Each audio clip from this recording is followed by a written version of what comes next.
Well, when I got here, I had an interview, and they asked me why did I want to come here. Of course, I'm just trying to get off the street, man. I'm saying whatever I thought they wanted to hear. That's just being honest. That happens a lot. Yeah. So, thinking I was smarter than what I really was, I just, I just said what I thought they would. They like I said, I thought they wanted to hear. Yeah.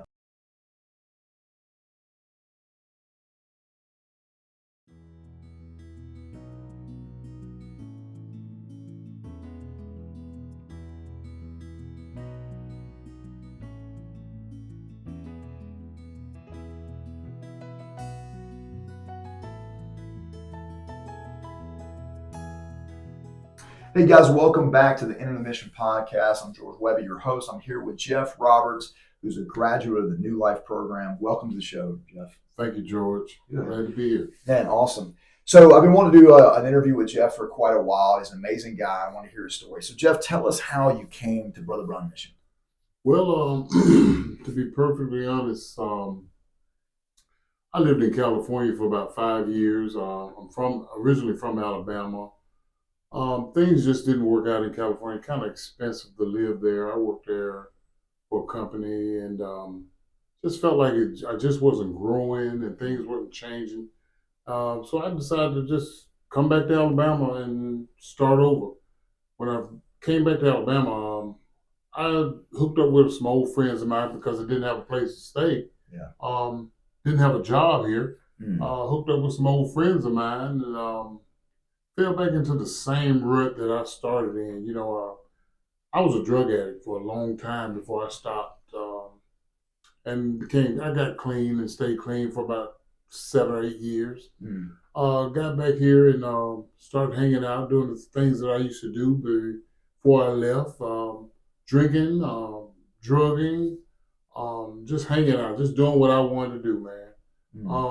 Wasn't thinking about finding a place to live, wasn't thinking about finding employment, Yeah. wasn't thinking about finding transportation, just got comfortable living like I used to. Yeah. So I got hooked up into drugs, and one morning I woke up and it had got so bad till I just decided that I couldn't do it anymore, man. I'm thinking that it was my decision to stop. Obviously, it was a power greater than me that had something to do with it, but Sure. at the time I didn't know it. I just thought, hey, it's not working. Let me try something else. Let me try something else, man. Let's do something else. Yeah. So a friend of mine suggested Brother Brian Mission, man. Said, hey, you can go there. They'll give you a place to stay. They'll feed you, and you'll be off the street at least. So when I came in, that's what it was. It wasn't about Christ. It wasn't about me learning about God. Yeah. It was about getting off the streets and having a place to stay. Yeah. And not living like I was living, because I had went all the way down Yeah. bottom. Yeah. And I got here. I came to our Brother Brian Mission. So you got in the program. You went through all of our phase. You graduated. So kind of tell us a little bit about your experience in Brother Brown. What did you find? What did you learn? How did it impact you? Well, when I got here, I had an interview, and they asked me why did I want to come here. Of course, I'm just trying to get off the street, man. I'm saying whatever I thought they wanted to hear. That's just being honest. That happens a lot. Yeah. So thinking I was smarter than what I really was, I just said what I thought they would. They like I said, I thought they wanted to hear. Yeah. Once I got into the program, we had classes, and they started talking about Christ and God and whose choices I made that put me where I was. I made some choices that was really headed for self-destruction. Yeah. After meeting a few chaplains here, reading the scriptures and learning what I needed to do to change my life and who I needed to trust to change my life, I thought I'd give it a chance. I've been in the church, and I've said I knew Christ. I said I loved Christ, but had no idea, because I didn't have a plan. Yeah. Didn't have a direction. Yeah. Didn't have anybody that really knew how to teach me and train me. Yeah. So being here, I got exposed to some classes that really opened my eyes to what would help me become a better person to lead me to Christ in the way that I should be led. Yeah. Yeah. So what you're speaking to, is really what we've always called discipleship, but just being really intentional with our discipleship and just making sure that men know who Christ is, what he's done for us, how he changes us, and what we need to do going forward, to walk as faithful disciples of his, be men of discipline that follow Christ. Yeah. So what would you say? So you graduated, not everybody graduates, right? About 20-25% of our guys will graduate. So what do you think was like, I won't say the secret, but the key to you doing well in the program? What would you say that would be? Just in case somebody's listening, they may come in the program and they need to hear this. What would you say? Simple, man. I made a commitment. Okay. I just made a commitment. I've been a failure all my life. Never completed anything. Right. Marriages, non-completion. Yeah. Children in my life, non-completion. Jobs, non-completion. Everything. I've never completed anything. I got real honest with me. Yeah. And when I looked at it, what the classes did was teach us how to look back at ourselves and discover who we thought we were. Yeah. Yeah. So I never completed it. Yeah. I mean, I might have graduated from high school, but a lot of people do. Yeah. But something that I truly thought I wanted, I never completed. Okay. I got a commit. I made a commitment. I said, hey, this is the only way you're gonna change your life. God gonna change your life because of the scriptures that you read. If you believe this, it says believe all the way through this Bible that I've been reading and studying. It's all about that. It's all about believing. It's all about that. And I had to believe in something greater than me. And I chose Christ, and I had to just make a commitment to continue to do what they told me to do. And then they put people in place that will show me how to do it. Yeah. And I had to say, hey, man, you're not the smartest person in the world. There are some people here at this place at Brother Brian that can help you. They say, if you want what a man got, you got to do what he did. Okay. So that's what I committed to do, was believe in it. So emulating a little bit. Yeah, doing what they Paul do. says, follow me as I follow Christ. Yeah. So you're like, hey, these guys follow Christ and follow them until I start to follow Christ alone. Exactly. Yeah, that's good. That's good. All right. So the next question I usually ask is like, so there's a man that may be thinking about coming in the program. He may be like you and not knowing if it's right for him. What would you say to that guy if you could speak to him? What would you say to him?